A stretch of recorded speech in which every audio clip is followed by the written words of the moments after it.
네, 안녕하세요. 목요일 밥보다 투자 하나 시작하겠습니다. 편다송입니다. 안녕하세요, 빈센트입니다. 자, 우리 증시도 어제하고 비슷해요. 우리 네, 그래요. 방송 시작하자마자 또 약간 양전. 이거 그래프 보이세요? 그러네. 이거 어떻게 된 겁니까? 그러니까요. 네, 딱 시작은 미약했으나 끝은 창대하리. 왜냐면 어저께 여러분 제가 말미에 여쭤봤죠. 네. 오늘 어떻게 될 것 되냐고. 같냐. 제가 상승한다고 했죠. 그러니까요. 네. 자, 어쨌든 여러분 밥보다 투자 하나가 이번 주에 집중적으로 국장을 돌이켜보고 있는데요. 오늘은 여러분들이 좋아하시는 역산지점의 신찬호 차장과 함께합니다. 어서 오세요. 네, 안녕하세요. 반갑습니다. 네, 요즘 신찬호 과장의 랩에 연일 수익률도 좋고 자금이 모인다. 맞는 얘기입니까? 아, 네. 팩트 체크하자면 사실입니다. 비결이 뭐예요? 아무래도 뭐 비결이라고 하면 시장인 것 같아요. 이제 시장이 워낙 좋기도 하고 저희도 랩에 저희 같은 경우는 국내만 하는 건 아니고 해외도 같이 이제 섞어서 저희 팀장님이랑 같이 하고 있는데 네. 아무래도 시장 수익률이 좋다 보니까 수익률이 좀 좋은 것도 있고 저희 같은 경우에는 다행히 그래도 주도주 편입을 잘 해놔서 그래도 시장 수익률보다는 그러니까 코스피 지수나 수익률보다는 아웃퍼폼을 하고 있는 것 같습니다. 그래요? 올해 네. 코스피가 지수 기준으로 YTD가 50%인데? 아, 네, 그렇죠. 근데 어쨌든 그것보다는 와. 좀 더 나오고 있으니까 능력자네요. 네. 그러니까요. 그래서 그런 것들을 조금 손님분들이 좀 좋아해 주시는 것 같고 그리고 아무래도 지수가 오르고 종목이 오르다 보니까 주식에 대한 관심이 많아져서 저희를 또 찾아주시는 분들도 많이 계신 것 같습니다. 그러니까 우리 복귀해 보면 처음에 벌써 한 2달 정도 됐죠? 그쵸. 오자마자 아직도 기억나. AI 글라스. 네. 네, 사왔어요. 그거 사오기로 했잖아요. 제가 그거를 사지는 못했고 네. 뭐 우리나라에 들어와 있는 메타글라스 제가 직접 가서 좀 보기도 했고요. 그다음에 이번에 제가 사실은 북경을 갔다 왔어요. 베이징 가서 네. 중국에 특히 샤오미가 최근에 AI 글라스 발표를 네. 했잖아요. 네. 그걸 또 제가 직접 한번 착용하고 네.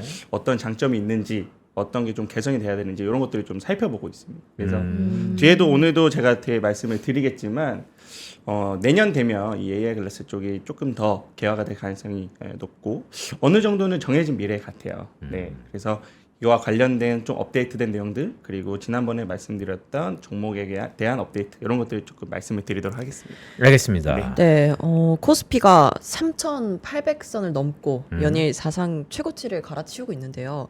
이 상승 사이클별로 포인트가 있을 것 같아요. 네. 어떤 포인트가 있을까요? 네, 안 그래도 오늘 좀 시장에 대한 얘기를 좀 부탁을 주셔서 제가 앞에는 좀 시장에 대한 이야기를 좀 드리고 뒤에 말씀 주셨던 AI 글라스라든지 26년 어떤 거를 좀 보면 좋을지에 대한 것들을 제가 준비를 했는데 일단 장표 보시면서 제가 한번 설명을 드려도 보도록 하겠습니다. 네.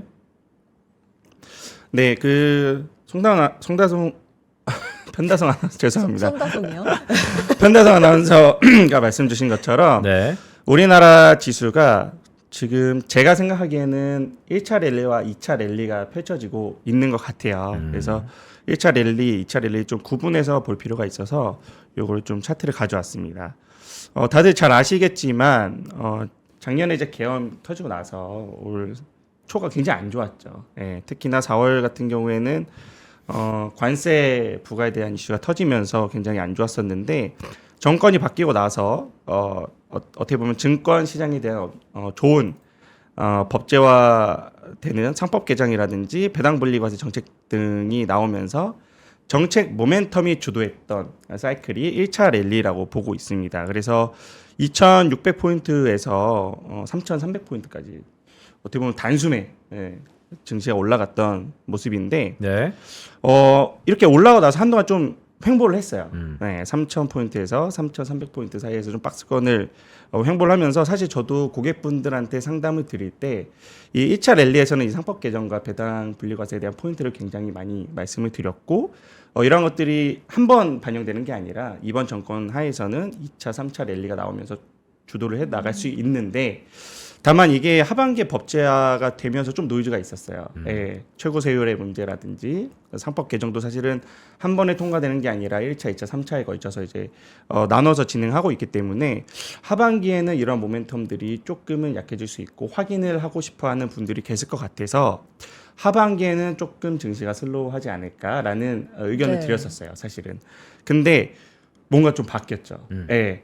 2차 랠리가 이제 갑자기 펼쳐졌는데 이게 중요한 게 법제화되는 상법 개정이나 어떤 그 정책 모멘텀이 아니라 이번에는 이익 사이클에 대한 모멘텀으로 2차 랠리가 펼쳐졌다는 게 네. 지금의 랠리의 포인트인 것 같습니다. 예. 가장 중요한 거는 하이닉스하고 삼성전자 네. 예.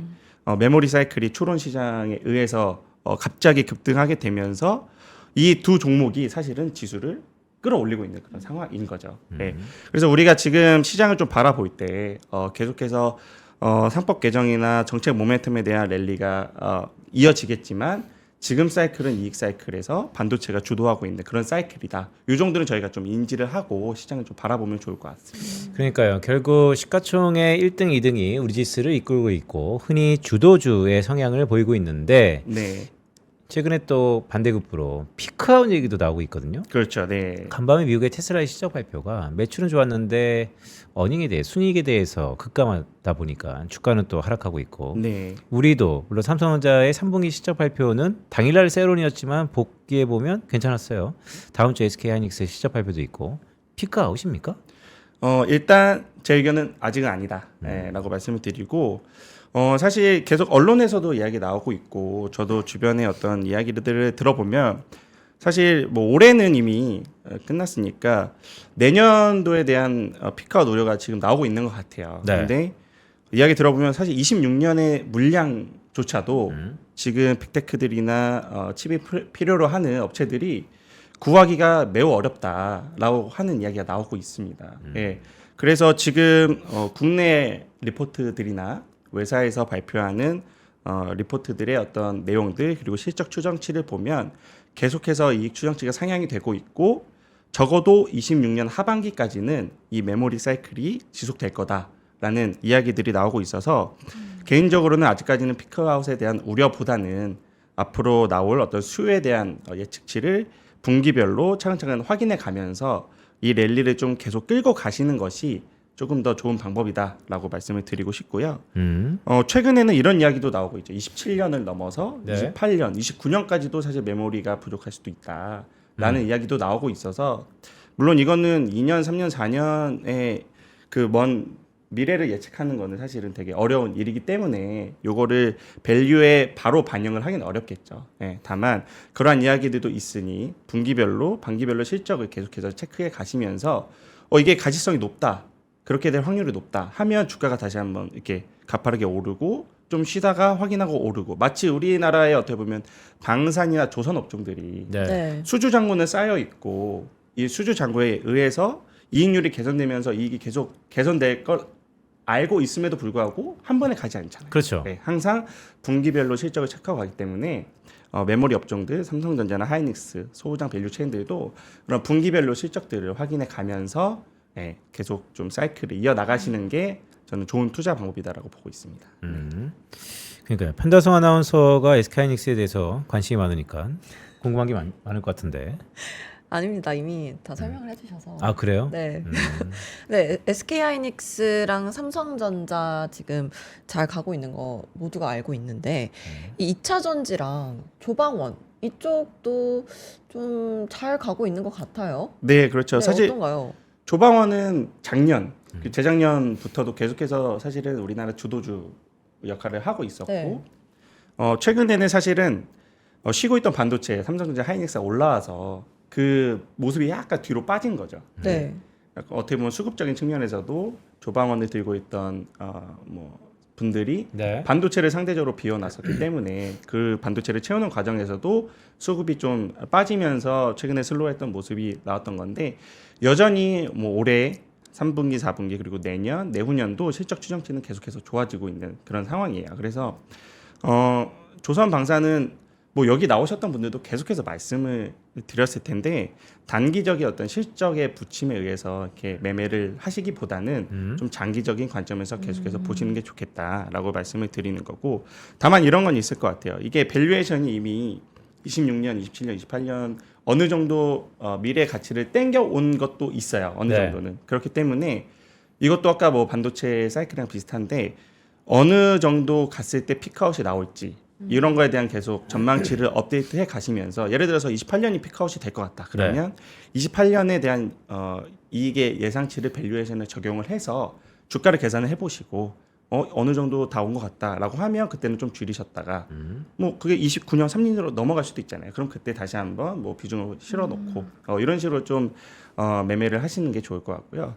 그다음에 2차 전지 같은 경우도 질문을 주셨으니까 최근에 네. 좀 변화가 감지가 되고는 있어요. 뭐 2차 전지 같은 경우는 아무래도 전기차 시장이 가장 중요했기 때문에 과거에 한 2, 3년 전기차 시장이 그렇게 좋지 못했잖아요. 그래서 2차 전지 흐름이 좋지 않았는데 이번에 반등하는 건 사실 전기차보다는 ESS에 대한 기대감이 네. 훨씬 더 큰 것 같아요. 예. 그래서 2차 전지가 1차적으로 다 같이 오른 건 있지만 사실은 그 안에서 전기차보다는 제 생각에는 ESS에 대한 노출도가 높은 기업들을 선별해서 투자를 하시는 것이 조금 더 좋겠다라는 생각이 들고요. 전지 중에서 전기차보다는 ESS 저장 장치에 좀 더 네. 익스포가 큰 기업들. 예. 어디입니까? 예를 들면 뭐 LG 에너지 솔루션이라든지 뭐 삼성 SDI 같은 종목들. 물론 뭐 전기차도 같이 가는 거지만 그런 기업들을 좀 보시면 좋을 것 같고요. 여기에 한 가지 더 주목해야 될 점은 최근에 중국하고 미국하고 계속해서 이제 히토류 가지고 좀 이야기가 나오고 있잖아요. 근데 네. 히토류 이외에도 중국에서 차지하고 있는 광물에 대한 어떤 포션, MS를 차지하고 있는 게 굉장히 높은 광물들이 많아요. 예. 그래서 이런 광물들을 계속해서 중국이 미국을 좀 압박하기 위해서 협상 수단으로 쓰기 위해서 막는다라는 이야기가 나오고 있고 최근에 응급제 이야기가 나오고 있어서 네. 그래서 포스코 퓨처엠이 최근에 수주도 받고 주가가 흐름이 좋잖아요. 그래서 2차 전지 밸류 체인 내에서도 그런 반사 수혜를 받을 수 있는 종목들을 저희가 좀 선별해서 매매를 하시면 좋겠다. 이렇게 말씀을 드리겠습니다. 아니 빈센트가 자꾸 저한테 SK하이닉스 막 얘기하시니까 지금 SK하이닉스 대주주라고 막 얘기 나오잖아요. 대주주 뭐 얼마 안 저 남았습니다. 정말 소액 네. 투자자인데 아니에요. 대주주 뭐 얼마 안 남았다 저 개인적으로 생각하고 있고. 근데 SK하이닉스 뭐 잘 가잖아요. 네 지금은 네. 좋습니다. 기분이. 네. 네. 아 근데 그거 여쭤보고 싶었어요. 아까 전에 히토류 예. 말씀하셨으니까 저희 전래운전자 2주 전이죠? 네. 거진 지난주 월요일 날 네. 자기가 히토류 공부 진짜 열심히 해서 이거 한번 봐야 된다. 근데 제가 매일 방송을 하고 여러 사람들을 보니까 네. 물론 그 전부터 히토류 여러 가지 관심이 있었죠. 하지만 그때가 왠지 그냥 느낌상 팔이 안으로 굴 수 있지만 분수령이 돼서 여의도가 다 막 히토류, 맞아요. 뭐 우리나라가 다 히토류 막 이러고 있단 말이죠. 네. 근데 오늘 아까 전에도 저희가 대기 시간에 이런저런 신찬호 과장하고 얘기 좀 했는데 신찬호 과장이 내년도 바라보는 자 이런 무르익고 있다 이 테마가 뭐죠? 아, 네. 요 뒤에 제가 설명을 드리면서 말씀을 드려야 되는데 네, 미리 좀 말씀을 드리면 장표를 보면서 또 말씀을 드리면 될 것 같아요. 네. 왜냐하면 다들 내년도가 이제 궁금해요. 그렇죠. 예.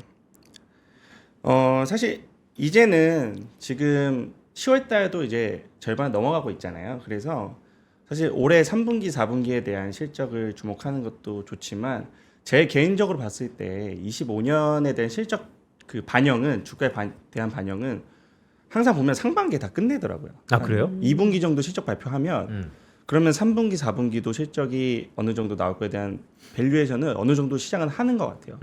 이 말은 뭐냐면 3분기, 4분기에 실적이 나와서 단기적으로 주가가 좋을 수는 있지만 그게 쭉 이어가기보다는 내년 26년에 대한 어떤 실적 추정치를 조금 더 고민을 하게 되는 시즌인 것 같아요. 네. 그래서 저도 이제 랩을 이렇게 운용을 하고 매매를 하다 보면 한 10월, 11월 정도 되면 내년에 어떤 좀 시장이 펼쳐질지에 대한 그리고 내년 컨센서스에 대한 것들이 어느 게 좀 빠르게 올라오고 있지 이런 것들을 좀 고민하게 되거든요. 그래서 26년에는 좀 어떻게 준비를 하면 좋을 건가라는 거에 대해서 오늘 조금 말씀을 드리려고 네. 자료 좀 준비를 했는데 지금까지 좋았던 게 계속 좋을 가능성은 확률적으로 좀 적습니까? 아니요. 그건 또 업종마다 다르고 네. 섹터마다 다르겠죠. 예를 들면 조선방사는 계속 좋겠죠.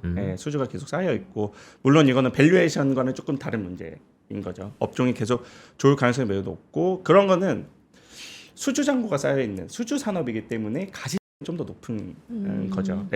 그런 것들은 우리가 계속해서 좋을 가능성이 높다라고 말씀을 드릴 수는 있지만 어떻게 보면 좀 스팟성으로 좀 바뀌는 것들. 뭐 예를 들면 메모리 사이클도 사실은 우리가 장기적으로 보기보다는 지금 단기적으로 확 올라와서 이제 막 올라가는 그런 시장인 거잖아요. 그러니까 예. 사실 사이클이라는 게 뭐 재고로 만들 수도 있고 네. 수주로 만들 수도 있는데 말씀 잘 주셨지만 최근에 이 사이클이라는 게 과연 그 간극과 간격이 사이클하고 논할 정도인가 오히려 업앤다운의 그냥 변동성이 아닌가라는 우려감도 좀 있거든요. 네네. 근데 말씀하셨던 것처럼 수주 잔고가 쌓여 있는 그런 가시성이 있는 주도주였던 업종은 내년에도 계속해서 유효하다.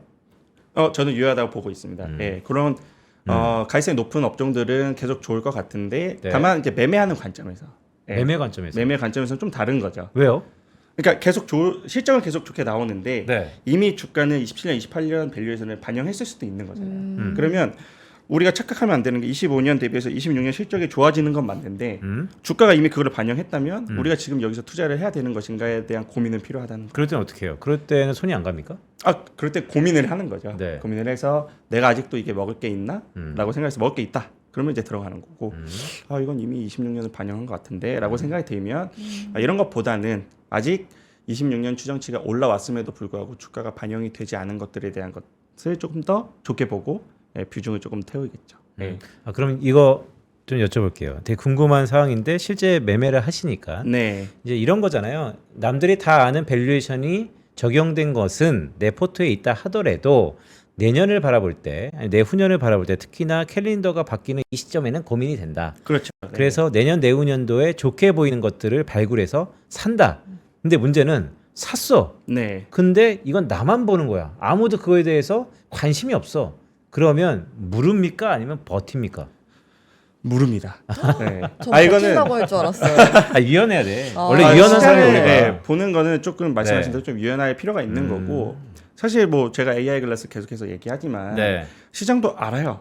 이 AI 글라스가 차세대 디바이스가 될 거라는 걸 알지만 커밍 순. 네. 네. 지금 뭐 빅테크들 그리고 중국 업체들이 계속해서 이 AI 글라스를 하려고 하고 있고 제품을 계속 내놓고 있잖아요. 그쵸. 다만 이게 본격적으로 개화가 되는 시기 그리고 시장에서 이게 좀 실적이 앞으로 반영이 곧 될 것 같아라는 시점이 오면 그때 시장에서 좀 바라보고 매매를 시작하거든요.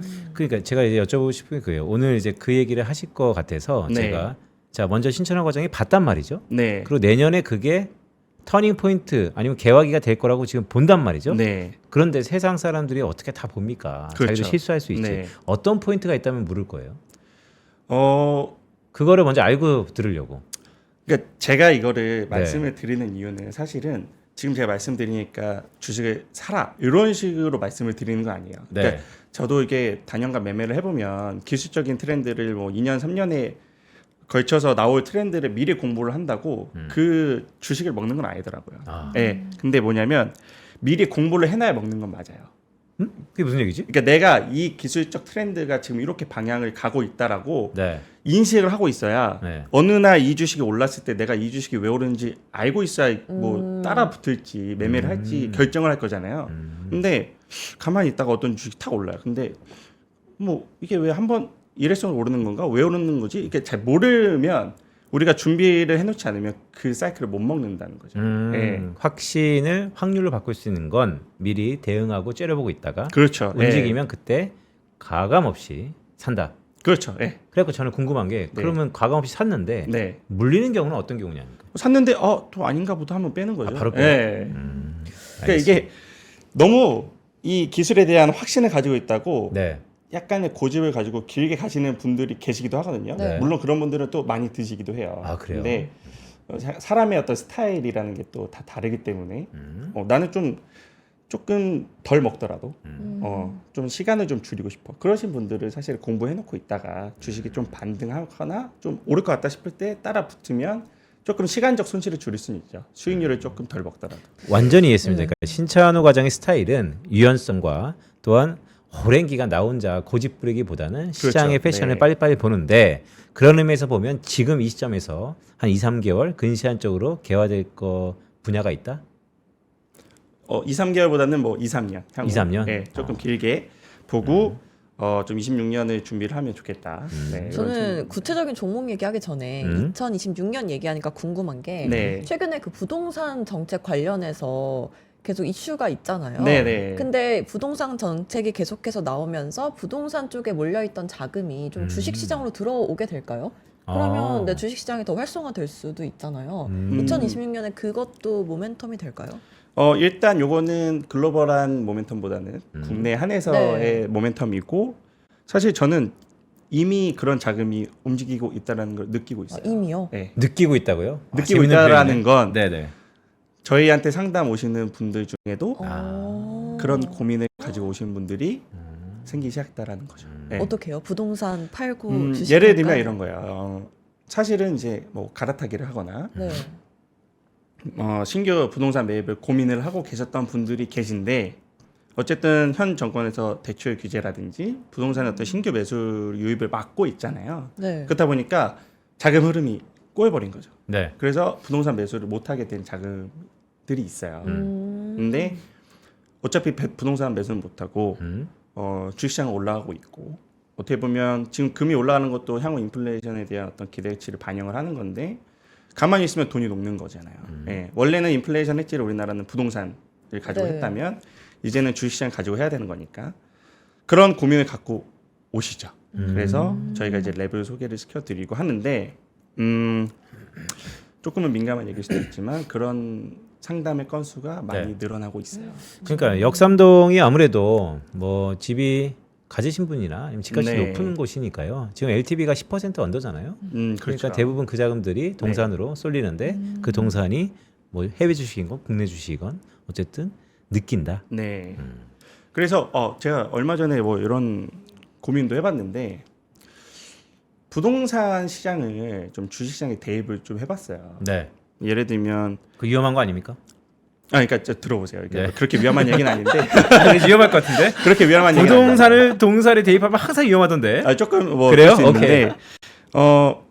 이 유동성이 이렇게 팽창하게 되면 사실 그거를 좀 받아줄 수 있는 자산이 있어야 되거든요. 네. 근데 그게 우리나라가 이제 부동산이었던 거죠. 예.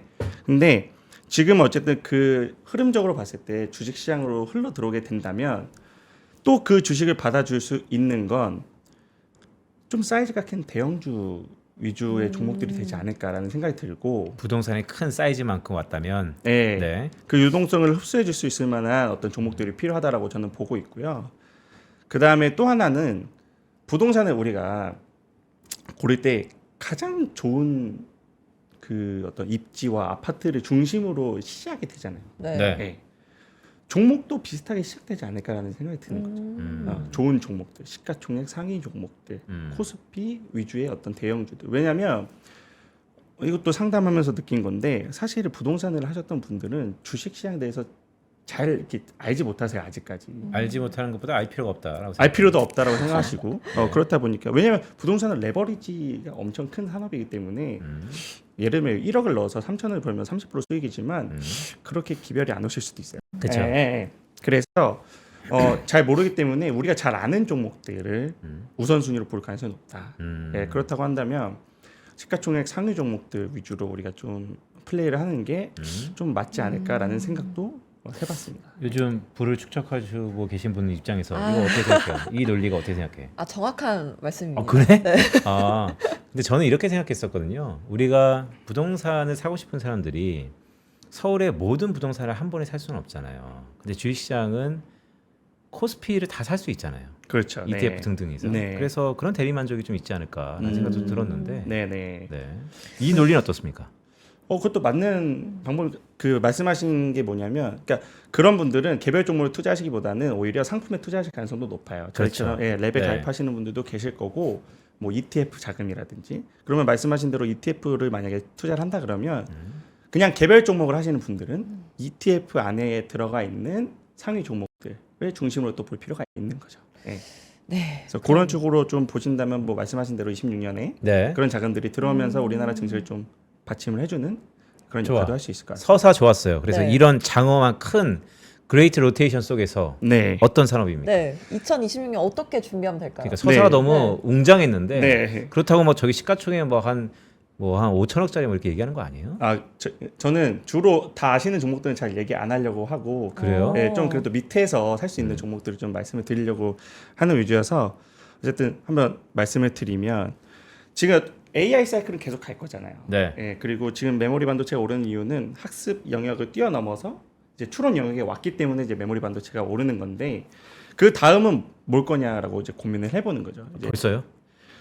좀 저는 빠르게 아, 준비를. 그래요? 네. 아직 추론도 아시잖아요. 네. 그 패션계도 음. 지금 벌써 2026년 네 SSFW 준비하고 벌써 있습니다. 나와? 네. 네. 아니, 그 아까도 말씀드렸지만 매매 관점과 우리가 시장을 바라보는 관점은 좀 다른 거예요. 그러니까 네. 저는 매매 관점에서는 추론에 노출되어 있는 종목들, 뭐 반도체 업종이나 이런 거는 이제 계속 가져가지만 그 이후에 우리가 뭘 볼 것인가에 대한 고민을 해야 되기 때문에 이제 네. 추론을 넘어서 피지컬 AI 쪽으로 조금 우리가 좀 볼 필요가 있다. 이런 거를 말씀을 드리려고 오늘 피지컬 AI. 네. 아, 근데 저는 아직까지 추론도 잘 모르겠던데. 학습하고 추론하고 간결하게 설명하면 어떻게 다른 거죠? 사실 저도 기술적으로 100% 네. 이렇게 설명을 드리기는 어렵습니다. 그냥 그러면 네. 정의적으로 뭐 학습은 시키는 대로 하는 거고 추론은 시켰으니까 딴지 거는 건가?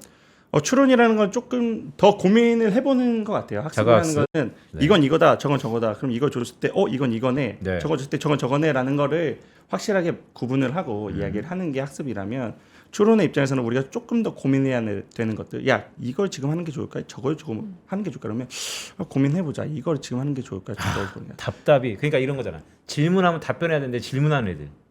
그럴 수 있죠. 그렇죠. 예. 오늘 기분 어때? 어떻게 생각해? 이런 거. 넌 어떻게 생각해? 답답해 죽어 그러면. 그러나 결국에는 뭐 어떤 결론은 좋죠. 솔루션을 주는 그치. 그런 것들이 이제 추론 그런 영역인 거구나. 거고. 그러면 이걸 누가 해? 음. 여기가 이제 피지컬 AI 영역으로 가는 거죠. 오. 네. 자, 이거 작업 처리 어떻게 할 거야? 이렇게 하면 좋을 것 같아. 그럼 누가 할래? 그래? 그럼 로봇 너 1번 로봇이 가서 해. 드론 너가 가서 이거 해. 약간 이런 식으로 넘어가는 게 이제 피지컬 AI 영역 쪽으로의 확장인 거죠. 네. 그래서 지금 뭐 계속 학습 추론, 피지컬 AI 이렇게 단계적으로 나가지만 이미 피지컬 AI에 관련된 업체들은 계속해서 제품 개발을 하고 있고 출시를 지금 계속해서 하고 있죠. 네. 준비를 하고 있는 그런 단계이고 그런 업체들이 지금은 어떻게 보면 상용화 직전에 와 있다고 보고 있는데 상용화를 하기 시작하면 그 관련된 밸류체인들이나 관련된 기업들에 대한 주가도 한 번 더 우리가 볼 필요가 있다. 라는 측면에서 이제 피지컬 AI를 보는 거고요. 네. 피지컬 AI에서 뭐 다들 아시겠죠. 휴머노이드 로봇이라든지 뭐 자율주행 차도 사실은 이제는 로봇이죠. 테슬라가 하고 있는 로봇 택시라고 부르잖아요. 간밤에 컨퍼런스 콜에서 더 이상 FSD 그다음에 자동차에서는 페달이 없다. 그렇죠. 네, 이제 페달이 없대요. 사람이 필요 없으니까. 네. 알아서 가는 자동차 로봇인 거죠. 로봇 자동차 그리고 드론 그리고 온 디바이스인 AI 클래스 이런 산업들이 이제 학습 추론에 대한 어떤 AI가 어느 정도 정립되면 이런 걸 활용할 수 있는 디바이스로서의 역할들을 할 거고 네. 그 파생되는 업종들이 또 나오겠죠. 예를 들면 여기는 안 써놨지만 라이다 같은 것들, 이미지 센서 같은 것들 그리고 제가 좀 중요하게 보고 있는 배터리 특히나 전고체 배터리 같은 것들이 파생되어지는 업종들로 저희가 좀 볼 수 있을 것 같아요. 전고체 배터리. 네. 그래서 전고체 전해질을 사용하는 전고체 배터리 아무래도 그 휴머노이드 로봇이라든지 드론에는 사실은 부피가 큰 배터리보다는 이런 전고체 뭐라 해야 될까 밀도가 높은 그리고 부피가 작은 이런 배터리들이 좀 들어가 줘야 되거든요. 네. 그래서 이런 것들에 대한 관심도가 좀 높아질 것 같아서 26년에는 뭐 이런 업종들을 좀 보면 좋지 않을까라는 생각이고요. 네, 휴머노이드 로봇 하니까 얼마 전에 중국에서 이 휴머노이드 로봇들의 운동회가 열렸었잖아요. 네네네. 네, 그게 생각이 나는데 휴머노이드 시장 어때요? 많이 발전했나요? 지금 계속해서 발전을 하고 있는 상황이고 휴머노이드라는 어떤 그 로봇에 대한 테마에 있어서 선두주자는 이제 테슬라, 옵티머스가 선두주자가 되고 있고 중국에서는 이제 유니트리, 유비테크, 그다음에 최근에 뭐 피규어 AI도 펀딩을 받았고 우리나라에서는 미국 기업이긴 하지만 현대차가 들고 있는 보스턴 다이나믹스 같은 네. 그런 휴머노이드를 때문에 개척하고 있는 회사들이 계속해서 이제 신제품을 발매를 하고 있고요. 테슬라가 이제 간밤에 컨퍼런스 콜에서도 얘기했지만 내년 상반기에 이제 옵티머스를 대량 양산을 지금 준비를 하고 있는 상황이고 네. 버전 3도 공개를 한다고 해요. 그래서 지금보다 조금 더 발전된 예를 들면 지금 가장 어려움을 겪고 있는 분야가 손 기술 그리고 관절 특히나 팔 관절에 대한 기술들이 계속 좀 난항을 겪고 있는데 이런 것들이 개선되는 제품들이 계속해서 앞으로 나올 것 같습니다. 그래서 일단은 내년에 옵티머스가 양산이 시작이 되면 그 양산된 로봇들이 실제로 투입이 돼서 어느 정도의 성능을 또 보여주고 또 어느 정도의 또 뭐 부작용 같은 것들 고쳐야 될 점들이 이렇게 나오면 그게 또 보완되는 기술들이 계속해서 나올 것 같고요. 그러니까 신찬호 과장이 미래에 대해서 고민을 좀 한다고 하시니까 네. 저의 고민 중에 하나인데 이거 나중에 한번 고민 좀 해주세요. 뭐냐면 막 이런 거잖아요. 흔히 최근에 주차장 가보면 자동차 사이즈들이 특히 한국 사람들 큰 차 좋아하니까 네. 워낙 커져갖고 옆에 막 뭉쿵 너무 힘들잖아. 옛날 쪽 요만한데 그쵸. 네. 자동차는 이만해졌으니까. 그런 것처럼 전기차 처음 나왔을 때 제가 이런 얘기 가끔 했었는데 이제 얼마 뭐 상상을 펴보면 내년 이쯤에면 여기 앞에 여의도에 로봇하고 같이 뛰어다니는 사람이 있을 거 아니에요, 만약에. 내년에는 없을 것 같고요. 뭐 내후년에. 네, 내후년 정도에는 생각해볼 수 있을 너무 것 빨리 같아요. 가신 거 네. 아니에요? 그럴 수 있지. 내 편 내주세요. 어쨌든 그런데 네. 이게 뭐냐면 자 인간의 체형에 맞게 언젠간 오겠죠. 인간의 네. 체형이 가장 뭐 파인 튜닝 된다고 보니까 하지만 그 전에는 막 크고 작고 할 거 아니에요. 그러니까 우리 인간의 모든 인프라가 그러니까 전 네. 세상 모든 인프라가 인간에 맞춤돼 있던 인프라인데 뭔가 무거워지거나 한 몇백 킬로 할 거 아니에요? 아니면 커지거나 이러면 각종 인프라들이 불편할 거 아니에요. 여기 에스컬레이터도 보면 네. 다 요만한데 갑자기 이만한 애가 자꾸 하면 이 모든 것이 다 리셋되는 거 아니에요? 인프라가? 말씀하신 대로 이게 저희 실생활에 네. 이게 투입이 된다. 이렇게 돌아다닌다. 저희처럼 돌아다닌다 하면 말씀하신 대로 어떤 인프라에 대한 개선이나 이런 게 필요하겠죠. 완전히 다시 다 네. 바꿔야 될 것 같은데 그래서 그런 업체가 저는 너무 궁금해요. 있으면. 아직까지 저도 발견하지 못했는데 네. 공부를 하고 고민을 하고 좀 찾아보고 진짜 꼭 해주세요. 네. 신찬호 과장 그건 할 것 같아요. 왜냐하면 네. 이 모든 지금 우리가 바라보는 근시안적인 미래에서 모든 것들이 물론 불편해서 다닐 수는 있겠죠. 하지만 네. 인간은 불편하면 바꾸려고 하니까. 그렇죠. 네. 그럼 모든 인프라가 좀 바뀌어야 되지 않을까. 네. 왜냐면 최근에 좋은 마트에 가면 주차장도 좀 넓게 바뀌었어요. 그렇죠. 네, 예전에 비해서 뭐 들어가는 좋은- 입구도 좀 넓고. 뭐 네. 어디 내가 어떤 스타필드 같은 데 가니까 이렇게 좀 크게 돼 있던데. 네. 그런 것처럼 최근에 또 인프라 까는 거는 다 바뀌니까. 맞습니다. 네. 우리가 이 휴머노이드를 갖고 오셨으니까 그 휴머노이드가 상용화된다는 것을 넘어서 직접 좀만 고민해 보면 직접 상용화되면 뭐가 바뀌지라고 했을 때 이런 현재 규격화돼 있는 물론 50년 전에 있는 아파트 보면 복도도 요만하고 엘리베이터도 요만하거든요. 맞아요. 근데 네. 요즘에 이만하잖아요. 그런 게 좀 있으면 좋겠어요. 그런 개선 작업들이 당연히 필요할 거라고 저도 보는데 네. 일단 지금 들어가는 것들은 산업용으로 들어갈 거니까 뭐 산업용이야 당연히 로봇 투입을 한다고 시키면 그거에 관련된 인프라들을 이미 갖춰놨을 거고 그런 거에 대한 인프라 개선이나 이런 것들은 저희가 피부로 느끼지 못할 거고 어차피 공장을 만드는 데 있어서 인프라를 까는 거니까 그렇죠. 근데 말씀하신 대로 그런 날이 오면 당연히 조금 바뀌어야 되는 것들도 있을 것 같아요. 네.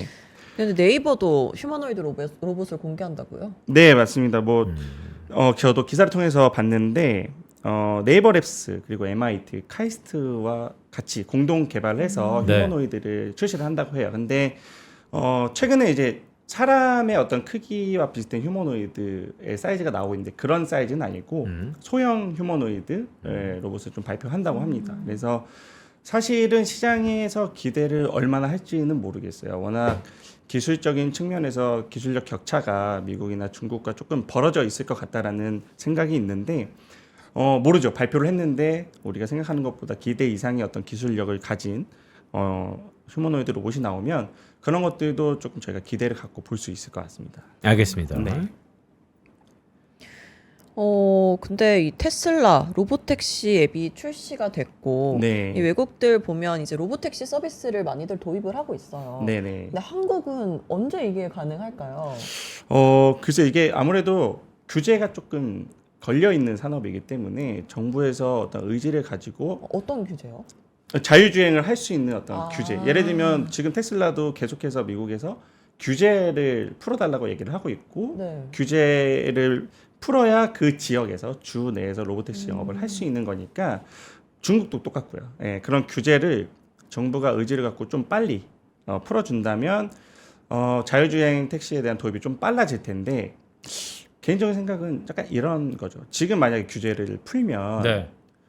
우리나라 업체들의 경쟁력이 그렇게 높지 않은 상황에서 테슬라나 중국 업체들이 미리 들어와 버리면 자국 업체를 보호할 수 있는 어떤 그런 것들이 좀 고민되지 않을까 싶어요. 제 개인적인 그렇죠. 그러니까 생각으로. 되게 맞는 말씀입니다. 이거 정책 당국자들이 상당한 고민이 있죠. 그런데 우리 역사는 모든 것을 다 우리에게 해안을 주잖아요. 그렇게 지킨다고 한들 지켜지느냐? 맞습니다. 결국에는 시장 논리라는 게 무한 경쟁에서 네. 우리의 DNA는 결국 승부욕과 더 나은 삶을 위해서 움직이기 때문에 글쎄 그러니까 뭐 적재적소에 서서히 규제를 푸는 것은 저도 뭐 동의하지만 그렇다고 계속 이렇게 옥죄고 있는 게 뭐 이렇게 1년 2년 옥죄는데 그렇다고 글로벌리 경쟁력 있는 업체가 나오냐? 그런 약간 계속 그렇죠. 갸우뚱하거든요. 예, 좀 고민. 그래서 아마 뭐 저희보다 더 많은 고민을 하고 계시겠죠. 말씀하신 대로 이거를 계속 막아두면 뒤처지는 거고 네. 빨리 풀면 또 뺏기는 그런 상황에서 뭐 현명하게 좀 판단을 하실 거라고 생각이 들고. 근데 제가 이번에 북경을 갔다 왔다고 말씀드렸잖아요. 네, 가보니까 조금 걱정되는 건 중국 차들의 퀄리티가 너무 좋더라고요. 맞아요. 예, 중국 차들이 생각보다 퀄리티가 좋아서 테슬라와 대항을 할 수 있는 어떻게 보면 좀 유일한 그 국가라고 해야 되나요? 이게 중국 쪽이 좀 많이 올라오고 있는 상황을 느꼈고. 베이징도 무인 택시예요? 운행하는 지역이 있어요. 있어요? 제가 타보진 못했지만 네. 네, 운행하는 지역이 있고 브랜드들이 상당히 많아요. 스마트카 브랜드들, 그다음에 전기차 브랜드들이 상당히 많은데 어쨌든 이 전기차로 넘어오면서 그 엔진에 대한 경쟁력보다는 소프트웨어에 대한 경쟁력이 훨씬 더 네. 중요해졌기 때문에, 근데 그 소프트웨어 경쟁력이 중국이 매우 높아져 있는 그런 상황이기 때문에 그런 측면에서 조금 우려가 되는 부분이 있더라고요. 예, 북한에서 봤을 때. 그리고 지금 우리나라가 그 자율주행 단계도 다른 국가들보다 좀 덜 허용하고 있지 않나요? 2단계, 3단계 그 네, 차이가 2단계, 있는 걸로 3단계 아는데. 정도 수준으로 네. 되어 있고, 네, 뭐 이것도 아까랑 같은 네. 말씀을 드릴 수밖에 없는 것 같아요. 이제 규제에 대한 문제인 거고, 네. 기술력에 대한 자국 산업의 기술력에 대한 이런 문제들인 것 같아서 이런 기술력이 좀 저희도 빠르게 올라왔으면 좋겠어요. 올라와서 좀 글로벌하게 플레이를 할 수 있는 정도까지 올라와서 좀 규제가 빨리 풀리면 네. 우리나라 업체들한테도 그리고 우리나라 국민들한테도 훨씬 더 좋은 상황이 되지 않을까. 그러니까 제가 택시를 타면 택시 요즘에 들어서 택시 운전하시는 사장님들한테 꼭 여쭤봐요. 네. 무인 택시 오면 택시 업계는 어떻게 됩니까? 라고 하면 택시 타서 그런 질문 하세요? 네, 저는 항상 하는데. 되게 학구적이시네요. 왜? 그럼 둘이서 뭐 대화하지 않아요? 와. 아닌가? 저도 물어보고는 싶은데 사실 물어보질 못해요. 그러니까 마음은 있어요, 사실. 네, 약간 네. 그리고 스몰 토크가 아니라 이렇게 산업의 전망 막 이런 네. 거 이렇게 물어보시는 어제 가장 현업의 대단하신데요? 전문가니까 네, 여쭤보면 제가 모르는 얘기 막 해주세요. 네. 예를 들어서 우리나라는 완성차 업체가 어찌 택시의 운행 허가권을 개인한테 네. 줬는데 그걸 다시 가져가는 게 맞느냐 아니냐 뭐 이런 얘기만 하거든요. 그래서 그럴 수도 있겠다. 근데 그렇죠. 예, 그것도 이렇고 저는 그런 생각도 하더라고요. 그 제 개인적인 생각은 택시 어쨌든 사야 되잖아요. 차를 네. 택시를 사서 운행을 하셔야 돼요. 개인 택시? 네, 개인 택시. 뭐 회사 택시는 비롯하고. 네. 네. 그러면 만약에 이 로봇 택시가 실제로 우리나라에서 시작된다면 테슬라를 사면 되는 거죠. 그리고 나는 운행을 안 해도 되는 거죠. 그렇죠. 일련이 네. 뭐 얘기하잖아요. 전 세계 모든 차는 테슬라와 테슬라가 아닌 차 이렇게 네. 구분할 거다 등등. 그래서 그런 업을 하는 분들도 어느 순간은 테슬라 차량을 대량으로 구입해서 택시 산업을 새롭게 시작하시는 분들이 생기지 않을까. 그러니까 이거는 여담이지만 그 택시 운전 그 사장님이 저한테 이런 얘기했어요. 자기는 이게 잭밭으로 본다. 그리고 왜요? 그러니까 그러면 정부에서 택시 운전 허가권을 준 것처럼 지금의 택시 운전사들한테 전부 주는 거예요. 무인 택시를 운영하는 권리. 그럼 자기는 집에서 어플로 1번 차, 2번 차 자기가 그렇죠. 보는 거지. 예. 네, 그게 사회적으로 봤을 때 그들은 그것이 기회로 보시는 분들도 왕왕 있더라. 동의합니다. 예. 네. 그게 기회가 그럴 될 수 수도 있는 있겠네요. 거죠. 네. 그들한테만 한시적으로 줬던 이런 라이센스를 그렇죠. 당분간이라도 우선권을 부여하는 거죠. 네, 왜냐하면 예. 지금 그들의 보지 않은 저항 때문에 이런 규제들이 잘 이렇게 안 풀려가는 거거든요. 그래서 네. 대기하는 여러 가지 법들도 있더라. 네. 네, 오늘 이제 글로벌 AI 사이클 중에 이제 휴머노이드 로봇 그리고 자율주행 같은 분야를 설명해 주셨는데 처음에 나오셔서 AI 글라스 설명해 맞아요. 주셨잖아요. 네. 근데 이것도 이 글로벌 AI 사이클에 포함이 되는 분야잖아요. 그렇죠. 네. 네, 요즘 어때요? 시장이 커지고 있나요? 지금 일단 제가 처음 나왔을 때는 이제 메타 레이븐 2까지 출시된 상황이었고 네. 그때 말씀드렸던 게 올 하반기에 메타가 디스플레이 탑재한 레이븐 3를 출시한다고 말씀드렸는데 네, 얼마 전에 출시를 했죠. 했어요. 네, 했죠. 얼마예요? 제가 가격이 정확히 기억이 안 네, 나는데 러프하게 것 같아요. 200만 원이에요? 그 정도 수준 되는 것 비싸, 같아요. 비싸. 예. 네. 아직까지는 디스플레이를 탑재하는 제품들이 조금 더 비쌀 수밖에 없는 것 같아요. 예.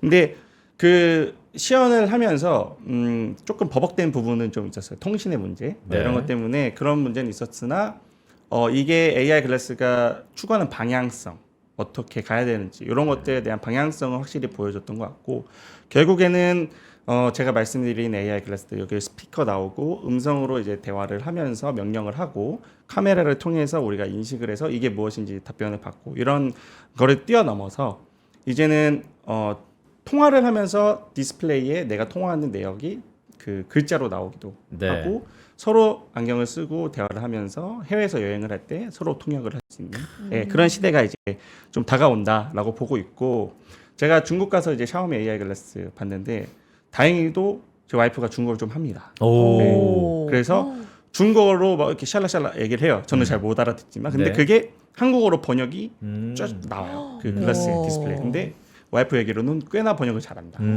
라고 얘기를 해서 이게 기술력이 괜찮구나. 그리고 제가 물어봤어요. 그 샤오미 직원한테 결제 기능은 언제 추가되나요? 했더니 올 중국어로요? 연말에. 예. 중국어로요?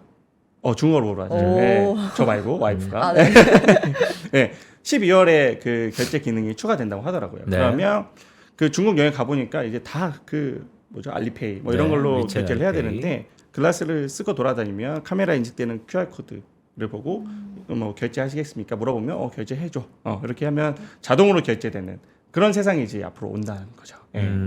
그러니까 소비를 늘리는군요. 소득을 늘려주는 것보다 결제를 쉽게 하면 돼요. 그렇죠. 예. 네, 그게 가장 더 우선순위니까. 간편페이 저희가 가장 그렇죠. 경계해야 되는 것 중에 하나죠. 아, 예. 그렇죠.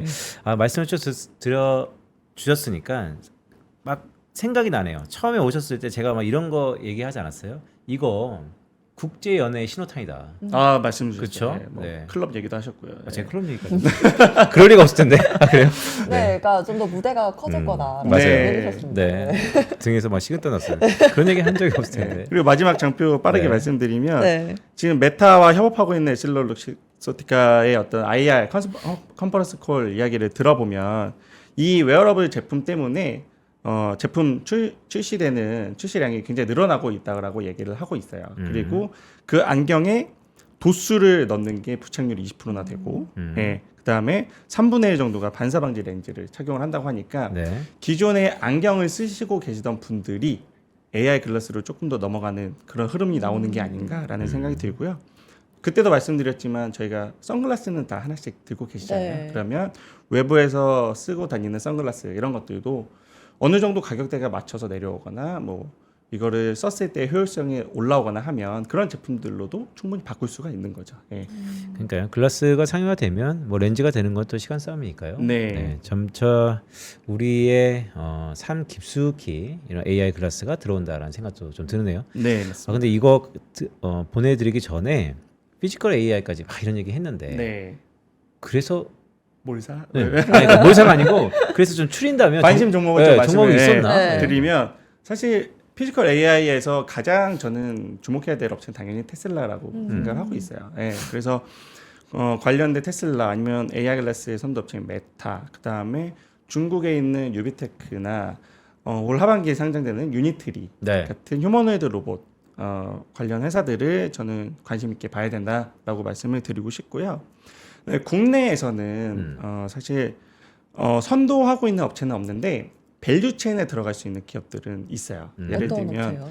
네. AI 글라스 그때도 와서 말씀드렸지만 지금은 엘코스라고 해서 LCD 기반의 디스플레이를 탑재하고 있는데 네. 향후 26년, 27년으로 가면 LED 기반의 마이크로 LED 기술이 디스플레이에 탑재가 됩니다. 그러면 그 마이크로 LED의 선도 업체는 중국에 있어요. JBD라는 업체가 있는데 그 회사와 계속 개발을 하고 있는 사피엔 반도체 같은 회사들, 그런 회사들을 우리가 좀 관심 있게 볼 필요가 있다 말씀을 드리고 싶고 네. 또 한 가지는 앞서 말씀드린 전고체 네. 관련된 밸류 체인들이 우리나라도 있죠. SDI나 LG 엔솔이나 개발을 하고 있고 엘젠솔. 그 밑에 소재를 개발하고 납품하는 회사들이 상당히 또 어려운 거 있습니다. 개발하는 것 같은데 소재까지 하면. 뭐 황화 리튬 그러니까요. 뭐 이런 것들 개발하는 회사들이 있는데 뭐 레이크 머트리얼즈라든지 이수 스페셜티 케미컬 이런 기업들이 바닥권에 있어요. 아직은 제가 아까 말씀드렸다시피 모두가 주목하고 있지 않기 때문에 뭐라고요? 주가가 다시 이수, 이수 스페셜티 케미컬 스페셜티, 네. 케미컬. 네, 이수 특별한 화학 이수 스페셜티 아니 뭐 세 가지 회사가 붙은 거예요, 뭐예요? 네, 많이 붙어 있으니까 뭐 좋을 수도 이거 있고 라임인데 있는데. 이수 이수 특별한 특별한. 사건. 네. 계속 생각날 것 같아. 이거 제가 줄여서 이수스라고 부르긴 해요. 아. 이수스라고 부르긴 하는데 이런 기업들 기술적인 것들 좀 공부를 해보시고 좀 시장이 주목할 것 같다, 좀 움직일 것 같다라고 했을 때 한번 관심 있게 보시면 좋을 것 같습니다. 네. 알겠습니다. 네, 오늘 역삼지점 신찬호 과장과 함께했습니다. 고맙습니다. 고맙습니다. 네, 감사합니다. 네, 저희는 잠시 광고 듣고 지금 시장의 온도 어떤지 함께 체크해 보겠습니다. 부장님, 요즘 입맛이 통 없어요. 왜? 요즘 투자가 잘 안 되나 봐. 제가 산 것만 떨어져요. 어떻게 하죠? 그렇다면 밥보다 투자 공부해 보는 건 어때? 매일 오전 11시 남들보다 한 발 앞서가는 당신을 위한 든든한 투자 정보가 찾아옵니다. 지금 꼭 사야 할 핵심 종목과 시장의 향방에 대한 명쾌한 예측, 미리 준비해야 할 투자 트렌드까지 꾹꾹 눌러 담아드립니다. 밥보다 더 든든한 계좌를 원하세요? 밥보다 투자 하나, 많은 시청 부탁드립니다. 남다른 수익을 원하세요? 한 발 더 앞서가고 싶으세요? 시간은 없고 매일 둘이 뭉실한 정보만 주는 투자 방송에 지치셨나요? 점심시간 딱 1시간만 더 투자해보시는 건 어떠세요? 진짜 돈 되는 정보, 진짜 투자하는 사람 남들보다 한 발 앞서가는 당신을 위한 든든한 투자 정보가 찾아옵니다. 지금 꼭 사야 할 핵심 종목과 시장의 향방에 대한 명쾌한 예측, 미리 준비해야 할 투자 트렌드까지 꾹꾹 눌러 담아드립니다. 밥보다 더 든든한 계좌를 원하세요? 밥보다 투자 하나, 많은 시청 부탁드립니다.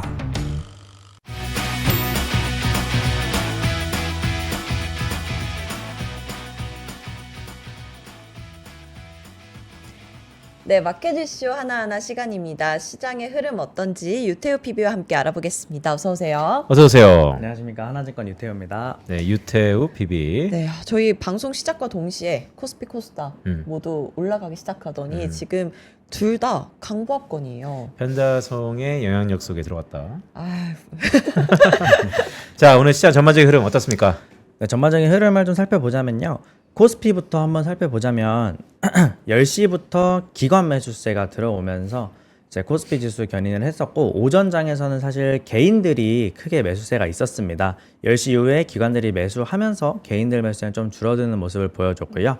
전반적으로 살펴보자면 거래소 현물 시장 살펴보면 외국인과 기관은 소액 매도하였고 개인들이 주도하는 모습을 여태까지 살펴볼 수 있겠고, 기관은 10시부터 아까 말씀드린 대로 매수 중이고요. 코스닥은 기관이 계속해서 매수 중이었고 외국인이 오히려 10시부터 매수세가 들어왔습니다. 그래서 개인들은 코스피와 마찬가지로 10시부터는 매도세로 전환이 되었고요.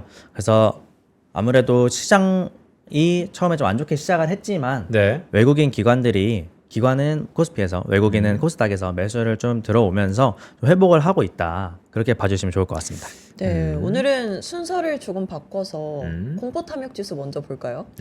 공포 탐욕 지수 제가 이번에도 그 빨간색으로 쳐온 게 저번 주 대비 상승한 건인데요. 네. 같이 화면을 좀 보여드리면은 거의 모든 종목이 다 공포 탐욕 지수가 올라왔습니다. 보시면은 하이닉스부터 시작해서 뭐 현대차도 올라왔고, 하나 에어로스페이스, 현대중공업 다 올라왔네요. 네. 이게 저희가 조만간 이 공포 탐욕 지수를 만드신 분을 한번 초빙해서 너무 좋은데. 네, 한번 여쭤봐야 될 것 같아요. 왜냐면 맨날 탐욕이야. 지금 요즘 시장이 시장 오르고 분위기가, 네, 있어서 그래서 아마. 그런 거 아닐까요? 그런데 약간 이 탐욕이라는 어감이 약간 부정적일 수도 있는데 그거를 그렇죠. 탐욕이라고 지은 것도 좀 궁금하고. 지금 너 탐욕스러워 팔아야 왠지 좀, 돼라고 네. 느껴지시는 거죠. 네, 왠지 탐욕스러운 사람 이럴 것 같아요. 그렇죠. 원래는 사실 유명한 말이 네. 공포에 사서 그치. 탐욕에 팔면 네. 되는 건데 네. 지금 계속 탐욕이니까 이거 그러면 그러니까 저번 주도 팔아야 되고 이번 주도 팔아야 되고 매도 계속 팔아야 시그널을 되잖아요. 계속 주려고 만든 건지 아니면 뭐 탐욕을 안고 또 다른 탐욕을 부려라라고 하는 건지. 아무래도 장이 계속 오르다 궁금하네요. 보니까 이런 지표가 네. 나오는 것 같고, 네. 여기 여기 위에 그 공포 탐욕의 어떤 비중을 좀 살펴보자면요. 원래는 지난주에는 그래도 공포로 들어가 있는 종목들이 한 16% 정도 있었지만 지금 이번 주에는 공포가 7%밖에 없습니다. 여기 왼쪽에 한번 보여주시면요. 7%밖에 없고 오히려 탐욕이 32에서 40으로 늘었고 매우 탐욕이 7에서 15로 늘었습니다. 계속해서 매수세가 들어오고 있다고, 고점인데도 계속해서 매수 랠리가 이어지고 있다고 보시면 좋을 것 같고요. 네. 그리고 코스닥은 어때요? 코스닥은 상대적으로 좀 관망 종목이 많았잖아요. 코스닥도 다음 화면에서 살펴보자면요. 네. 마찬가지입니다. 공포는 22에서 16으로 줄었고, 그리고 매우 탐욕은 그대로네요. 10%에 8% 네. 정도 유지를 하고 있고요. 근데 탐욕이 24%에 32%로 늘면서 좀 탐욕 지수가 전반적으로 늘어나는 모습을 볼 수 이게 있겠고요. 근데 탐욕 지수가 이렇게 가파르게 오른 거 보니까 제가 잘 이걸 어떻게 만들었는지는 아직 모르겠으나 시가총액 대비 웨이트를 줘서 가중 평균으로 뭐 계산한 것 같은 느낌이 좀 드네요. 시가총액이 무거운 종목들이 많이 올랐을 때 숫자가 확 바뀌는 네. 거니까. 네. 아마 그런 것 같습니다. 자, 오늘 우리 장이 약간 불안하게 시작했던 가장 근저에는 테슬라 이 컨퍼런스 콜 이 부분이 좀 있었잖아요. 맞습니다. 테슬라 어닝콜이 있었는데요. 일론 머스크 발언을 살펴보자면은 일단 실적 자체는 살짝 시장 기대치에는 못 미쳤다는 의견이 좀 지배적인 것 같고요. 네. 발언들 좀 살펴보자면은 일단 차량 매출 관련한 이야기는 크게 일부러 안 한지는 모르겠지만 크게 없었고 오히려 AI라던가 아니면 자율주행 이런 쪽의 이야기가 많았던 것 같고 그리고 AI 칩 관련된 이야기도 있었습니다. 좀 내용 살펴보자면요. 완전 자율주행 FSD와 그리고 로보택시 이야기 있었고 그리고 에너지 사업 관련해서 ESS 이야기도 네. 있었고요. 네. 그리고 로봇 이야기가 거대한 잠재력을 가지고 있다고 언급한 바가 있고 ESS는 뭐라 그랬어요? ESS 관련해서는 메가팩과 파워월 등 배터리 저장을 통해서 추가적인 발전소 건설 없이 좀 미국의 그리드 에너지 출력을 좀 확보를 해서 발전소가 지금 사실 원전 위주로 생각을 하고 있다 보니까 그게 건설 기간이 굉장히 길잖아요. 네. 그러다 보니까 당장 발전량을 채워줄 무언가가 필요한데 그거를 에너지 그리드를 통해서 좀 발전소 건설이 없이도 에너지 어떤 분배를 통해서 해결을 해보겠다는 발언인 것 같고요. 그러다 보니까 아무래도 2차 전지 쪽에 영향이 있지 않을까. 그리고 테슬라에 배터리 공급한다고 하면은 사실 LG 에너지솔루션이거든요. 최근에 네. LG 화학 주가도 굉장히 괜찮고요. 그래서 국내 ESS는 삼성 SDI라고 제가 저번에 말씀을 드렸던 적이 있습니다. 8월에 그 8개 프로젝트 중에 6개를 삼성 SDI가 가져갔다 네. 했지만 그거는 사실 비가격적인 지표로서 삼성 SDI가 그 배터리를 국내에서 만드니 국내 이제 정부에서 하는 프로젝트는 삼성 SDI 거를 쓰겠다는 거였지만 사실 테슬라가 뭐 한국에서 만드는지 어디서 만드는지 신경 쓸 건 아니잖아요. 결국에 테슬라의 배터리 공급을 하는 LG 에너지솔루션도 상승 모멘텀이 있다고 봐주시면 좋을 것 같습니다. 네, 잠깐만요. 그거 아세요? 방금 코스피가 3,900선 돌파했습니다. 축하드립니다. 박수 치고 갈까요? 네. 편다성 아나운서가 매일매일 주식시장 기분 좋죠. 모두 기분 좋으시지 않을까요? 네. 알겠습니다. 자, 3,900포인트. 우리 뭐 마감하기까지 한 5, 6분 남았는데 한번 네. 보죠. 네, 3,900포인트. 3,899, 3,900 네, 왔다 왔다 갔다 갔다 지금 하고 하고 그래서 있습니다. 삼성전자는 어때요? 10만 전자 찍었어요, 그럼? 네, 개별 종목단 한번 살펴보자면요. 삼성전자는 지금 좀 하락 중입니다. 하락 통화로 중이에요? 봤을 때. 야, 네. 삼성전자가 하락하는데 3,900포인트라. 근데 하락폭은 많이 줄었고요. 네. 지금 보시면은 마이너스 0.2%, 0.3% 정도 하락 중이고 원래는 이게 한 마이너스 2% 정도까지 장 시작할 때 하락을 했었었는데 다 회복을 한 모습이고 하이닉스는 완전히 상승선으로 돌았고요. 그리고 하나오션도 지금 랠리 계속 이어가고 있고 조선 네. 업종들도 괜찮고요. 하지만 두산 에너빌리티 보시면은 최근에 좀 주가가 흐름이 좋았었잖아요. 원전 네. 관련해서. 네. 하지만 미국에서 이제 오클로가 많이 하락을 하면서 같이 따라서 좀 하락을 하고 있는 모습을 보여줍니다. 어저께 사실 뭐 에너지화학 다 좋았지만 행동주의 펀드의 결과물 LG는 어때요, 오늘? LG 화학이 최근에 영국의 행동주의 펀드 관련해서 이야기가 있었습니다. 주가가 저평가돼 있다고 하면서 네. 좀 주장을 하고 상승세를 지속을 하고 있는데요. 그 와중에 그 아까 말씀드렸다시피 2차 전지도 괜찮으니 사실 LG 화학이 그 가지고 있는 자산 대부분이 LG 에너지솔루션이라고 보셔도 괜찮거든요. 오늘은 내려가나요? 오늘은 1.28% 정도 어저께 좀 많이 올라서 저 상승 차트가 그거 중이에요. 아니에요? LG화? LG 화학 차트가 맞습니다. LG 화학 네, 차트. 그러니까. 네. 오늘은 약간 더 수정을 받는다라고 할 수 있겠네요. 근데 댓글 보니까 대형주들은 모두 상승이 아닌데 왜 이렇게 코스피 지수가 좋냐라고 질문 주셨거든요. 그래요? 왜 그럴까? 종목이 시가총액 오르고 있고, 그러니까 네. 시가총액 상위 한번 쭉 볼까요? 시가총액 상위에 삼성전자는 마이너스, SK하이닉스가 좀 선방하네요. 시가총액을 좀 살펴보자면요. 네. 네. 삼성전자부터 쭉쭉쭉 나와 있는데 사실 여기서 크게 오르는 종목이라고 네. 하면은 한화 에어로스페이스를 제외하고는 사실 딱히 없습니다. 하이닉스랑 한화 에어로스페이스 두 종목이랑 그리고 10개 종목 중에는 기아, 현대차 빠지고 있고 그럼 그래서- 뭐지? 왜 이렇게 오른 그러니까. 거지? 거래 상위를 좀 볼까요? 거래 대금 순으로 살펴보자면은 네. 이제 LS 일렉트릭이 크게 상승을 해주고 있고요. 아, 3분기 실적이 실적도 잘 잘 나와서 나오고 그렇죠. 그리고 애널리스트들도 실적이 잘 나온 거를 보고 목표가를 좀 줄줄이 상향을 하다 보니까 네. 상승 랠리가 계속 이어지고 있는 것 같습니다. 그리고 방산 쪽에서 지금 유럽에 250조짜리 무기 공동구매 프로그램에 한국 방산이 참여할 수 있지 않을까 이런 이야기가 나오고 있는데요.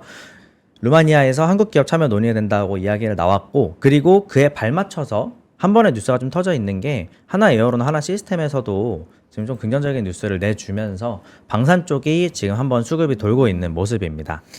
그러니까 네. 미국의 증시가 어쨌든 하락을 했는데 우리 증시는 장 초반에는 영향을 좀 받는 것 같다가 결국에는 3,900포인트 거의 뭐 맞죠? 터치 한번 했으니까 예, 맞습니다. 참 경이로운 것 같습니다.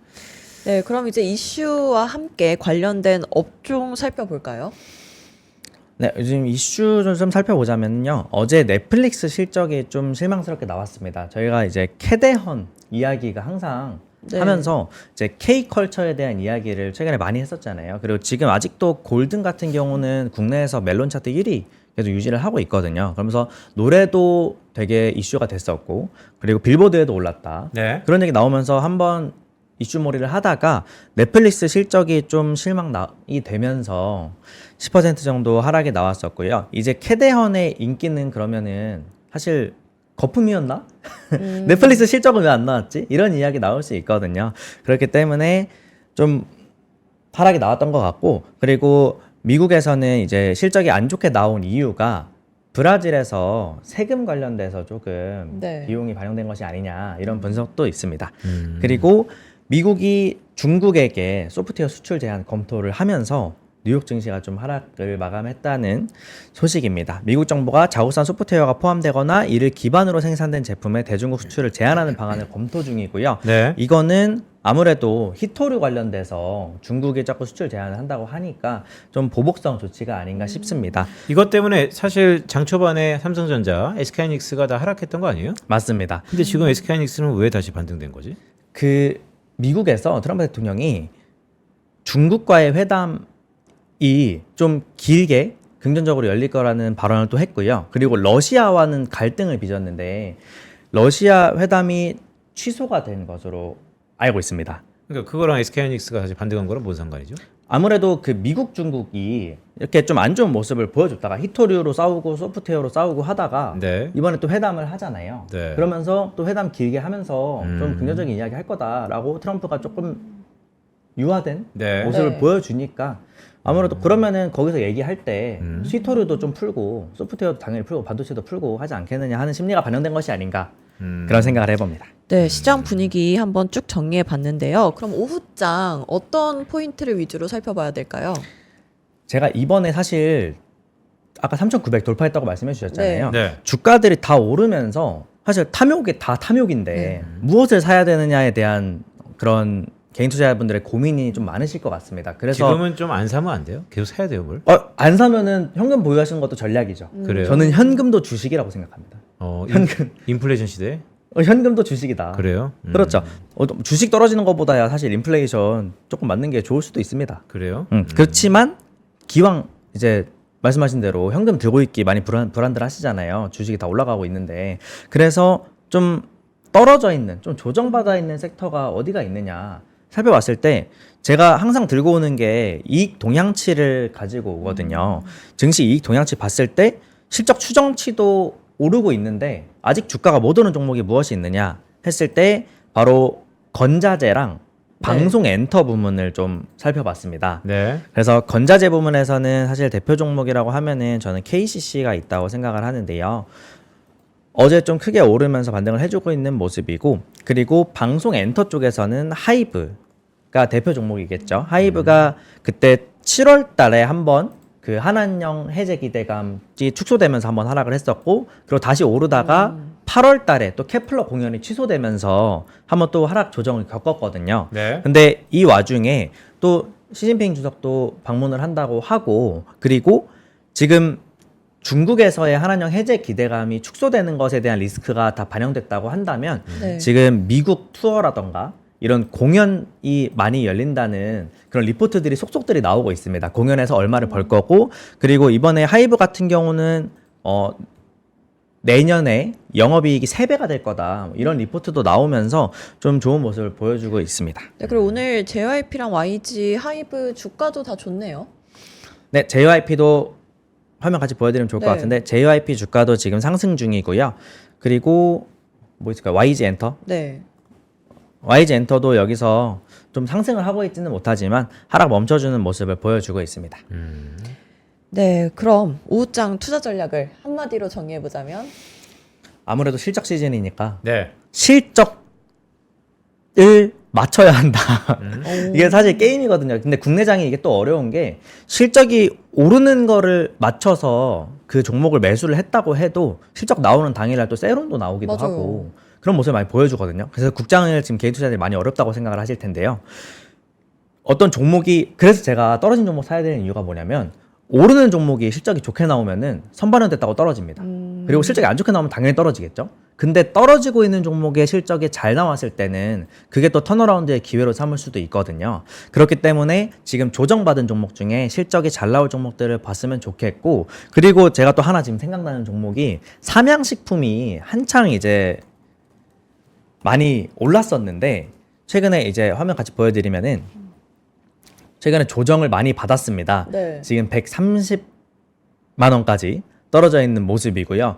이게 사실 어디까지 떨어질지는 사실 아무도 모르겠지만 실적 네. 발표 시즌이니까 실적이 좋게 나오면은 여기서 저점을 잡고 다시 정고점을 향해서 갈 수도 있는 거거든요. 그래서 이런 조정받아 있는 종목들 한번 살펴보셨으면 좋겠습니다. 그러니까 난이도가 깊어지는 시장에서 여전히 실적 시즌에서 실적이 바텀이 되는 그러고 약간 소외되었던 약간 조정받고 있는 종목이 조정받고 실적이 있는. 잘 나왔을 때 나올 수 있는 턴어라운드를 기대해보면 좋지 않을까 그런 생각입니다. 알겠습니다. 자, 3,900포인트를 찍었던 우리 코스피 그 한가운데 있었던 유태우 PB입니다. 고맙습니다.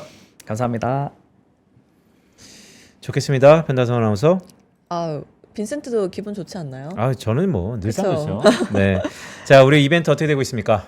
아, 저희 이벤트 계속해서 진행 중인데요. 내일 이제 당첨자가 나옵니다. 그래서 오늘까지 이벤트에 참여를 해주셔야 이번 주 당첨자 투표할 때 포함이 되실 수 있다는 점 유념해 주시고요. 내일까지군요. 네, 저희 영상 올라오면 영상을 보시고 인상 깊었던 부분을 댓글로 달아주신 다음에 신청 버튼까지 눌러주시면 매주 추첨을 통해서 치킨 세트 드리고 있습니다. 자, 제가 어저께 오랜만에 여쭤봤잖아요. 그리고 장 초반에 좀 부진했는데 여지없이 다시 3,900포인트까지 찍는 걸 보니까 네. 야, 이래서 편풋했구나라는 생각이 좀 듭니다. 자, 여러분 난이도가 높아지는 시장입니다. 하지만 새로운 지평을 열고 있는 코스피 불안하죠. 하지만 알려진 악재는 악재가 아니다라는 얘기. 미리사를 민지가 한 6개월 정도 된 것 같습니다. 4자가 코앞에 있다라는 말씀을 드리면서 오후장도 성공적인 투자를 기원드립니다. 네, 점심 맛있게 드시고요. 저희는 내일 다시 돌아오겠습니다. 고맙습니다. 고맙습니다.